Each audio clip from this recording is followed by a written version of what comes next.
আসসালামু আলাইকুম রহমতুল্লাহি ওয়া বারাকাতুহু। প্রিয় দর্শক মণ্ডলী, আমি কিংবা আপনি যেই হোক না কেন অজান্তে কিন্তু শিরক করছি, কিন্তু সেটা অনেক সময় বুঝতেই পারি না। আর শিরক হলো, আপনারা জানেন হয়তো, শিরক হলো আল্লাহকে অবিশ্বাস করা এবং তার সকল কুদরতকে মেনে না নেওয়া এবং নিজেকে মহান ভাবা, অর্থাৎ আল্লাহ ভাবা। ছোট্ট একটি ঘটনা, যে ঘটনায় শিরক আছে কিন্তু আপনি বুঝতেই পারবেন না আপনি শিরক করেছেন।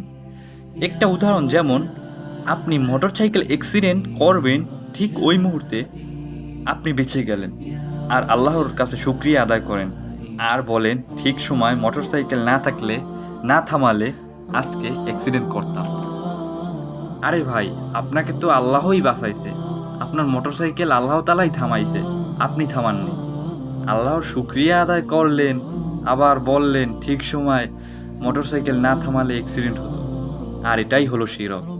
এরকম অজান্তে মানুষ শিরক করে, তাই আমাদের কথাবার্তা চিন্তা করে বলতে হবে যাতে শিরকি কথাবার্তা না হয়।